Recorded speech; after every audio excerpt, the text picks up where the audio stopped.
is the answer to the question you've been asking all summer. This summer we've been living in the little town of Barra de Navidad. It is literally like a tiny little beach town just across the border into Jalisco from the state of Colima. It's why I said we were near Manzanillo. It's about an hour north of Manzanillo. We flew into the Manzanillo airport, as you saw from my video earlier this summer. And it's been an amazing experience. I want to share a little bit about what this town looks like, our experience with living there, why we picked it, and yeah, here we go.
So I know some of you guessed where we were. You were all pretty accurate, either Barra de Navidad or Melaque, which is the town pretty much right next door in the same bay.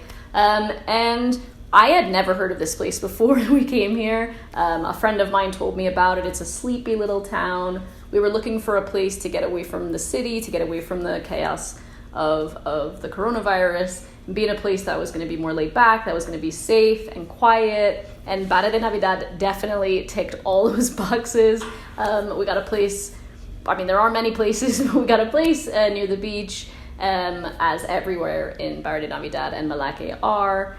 And it was everything that I could have hoped for the summer. It was so relaxing. The town is so quiet. I assume that usually during the higher seasons, or even when there's no pandemic, there are more tourists, especially national tourists, domestic tourists, who come to the beach from Guadalajara or other parts of Jalisco, because it's a great spot. There are so many restaurants, there are so many little places that you can pop onto the beach from. So Barra de Navidad has pretty much one main street that runs from the entrance of the town all the way to the Malecon, or the boardwalk, which is really just a pathway along the beach. On one side is a bay. It's very small, like a lagoon almost, and the water is super calm where you can swim, and that's where a lot of people go to the beach. There are palapas that you can rent, or you can just pretty much set up your towels and enjoy the beach there.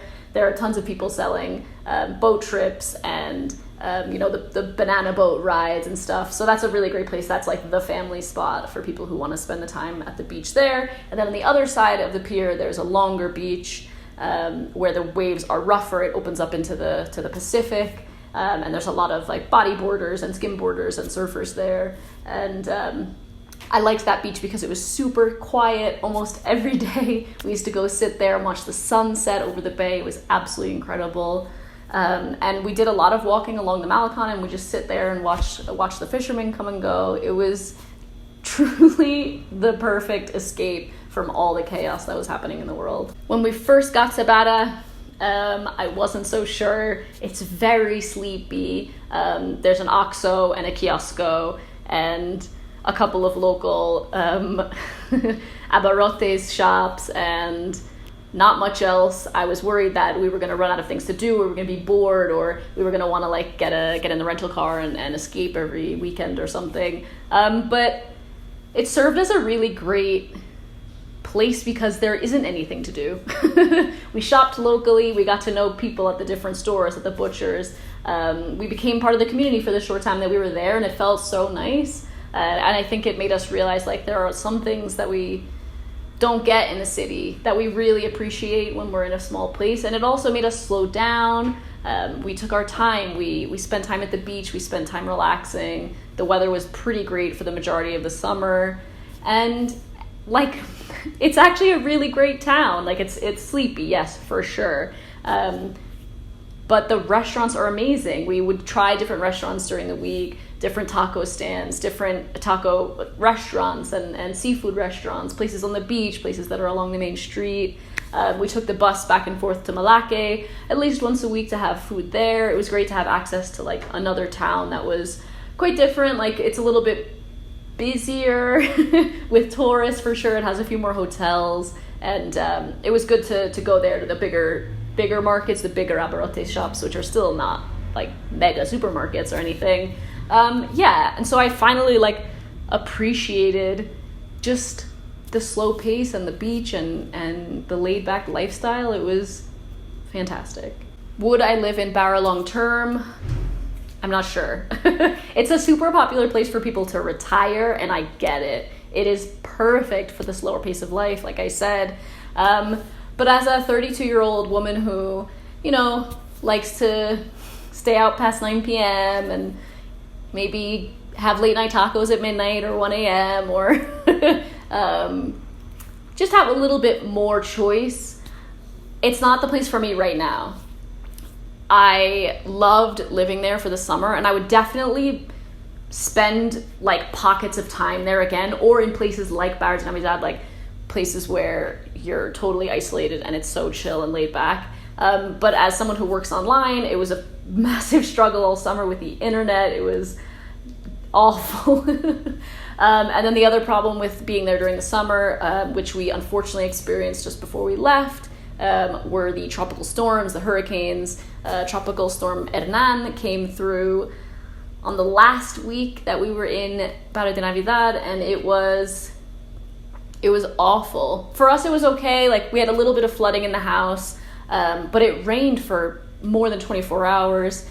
It came down like crazy. It flooded the streets. It completely wiped the beach away on the ocean side of the bay. I think it's going to take a long time for that to recover. And poor Melaque really suffered. The rivers of the banks of the banks of the rivers burst. The streets were flooded with silt, and it was pretty bad. The beaches are obliterated. There's just debris all over the place, and it was a bummer to leave on that note, because it's been such an amazing summer and it was such an amazing place to live. And I definitely recommend it. I think it will rebuild. The beach will be rebuilt as it has been many times before. But it's definitely something to consider if you're going to live somewhere along the coast long term, anywhere in Mexico, really. These are the sort of things you're going to have to contend with over time. So yeah, I hope you enjoyed taking a peek into Barra de Navidad. I would love to know if you've been there. Let me know what you think about it in the comments below. I really appreciate you all just bearing with me this summer as we just try to look after our privacy a little bit and not share this tiny little town with you until now. But I'm definitely going to be sharing a few more things across my social media and across YouTube. And yeah, I hope you enjoyed this video. If you have any other questions about what it's like to live in Barra de Navidad, let me know in the comments below. I've also linked to a few Facebook pages for people who want to live there, or expats, the sort of expat pages, so you can join those if you are more curious about it. As always, I will see you next time. Bye!